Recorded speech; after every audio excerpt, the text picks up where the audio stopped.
जय श्रीराम. जय श्रीराम. मी या साधनेमध्ये 2016 पासून आहे. गुजरातमध्ये शेगावला पहिल्यांदा साधना केली होती. मला काहीच प्रॉब्लेम नव्हता. बॅडमिंटन खेळणे आपलं सगळं काम व्यवस्थित करणं. पण मला समजलं की पहिल्यांदा मला इथं खामगावच्याच आपल्या श्रीहरिभावमध्ये कॉम्प्लीट मिळालं होतं. एका मिळाल्यानंतर वाचलं मी म्हटलं असं काही अशा याच्यातून काही शक्य आहे का असं मला वाटलं होतं. मी ते कागद फाडून टाकून दिलं. त्यावेळेस ते गेलो जे जाधव सर आहे आज येत आहे त्यांनी मग पुन्हा एकदा मला कॉम्प्लीट दिलं शेगावचं. सर तुम्ही करत नाही तर तुम्ही करू नका पण तुमच्या शाळेत ताळे सर आहेत त्यांना शुगर खूप आहे त्यांना द्या. मग मी त्यांना द्यायला गेलो. माझ्या लक्षात आलं की आपण त्यांना देऊ राहिलो तर आपण एकदा करायला काय हरकत आहे. मग मी त्या दिवशी जेव्हा शिबिर सुरू होणार होतं 7 दिवसाचं शेगावला तेव्हा मी पहिल्या दिवशी मी ऐकलं होतं की खायचं नसते त्यानंतर ज्यूस वगैरे देतात. मी पहिल्या दिवशी घाबरलो होतो. मी आपला पोळ्या डब्बा घेऊन पोहे घेऊन डब्यामध्ये घेऊन गेलो. मला आपल्याला वेळ भेटला पाहिजे मागं बसून खाऊन टाकू भूक लागली तर पहिल्या दिवशी तिथं केलं. काही कामच पडलं नाही. 11:30 ज्यूस मिळालं.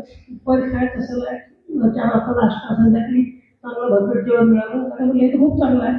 म्हणून आम्ही दरवर्षी शेगाव खामगाव वेगवेगळा टाकला फक्त आनंदासाठी खाण्यासाठीच जातो.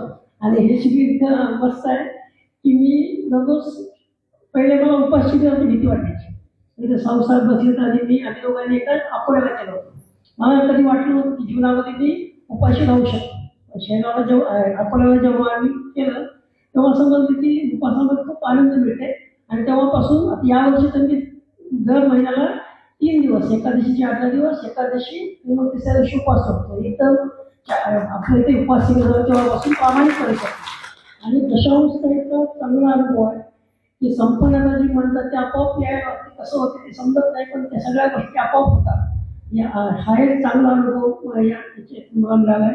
म्हणजे आणि ध्यान आता आपल्याला यावेळेस हे श्यामादेवीचं ध्यानावरचं भाषण ऐकायला मिळालं येईल. त्यांचं ते ऐकलं. मी शेगावला आता यावर्षी पुन्हा 22 तारखेला ऐकलं होतं. त्या दिवशीपासून मी दररोज कमीत कमी 40 ते 50 मिनिटं दररोज सकाळी 22 मिनिटं शाळेमध्ये वेळ मिळाला तर 10-15 मिनिटं आणि संध्याकाळी पुन्हा 22 मिनिटं दररोज ध्यान करतो. त्याचे सुद्धा खूप मोठे फायदे आहेत.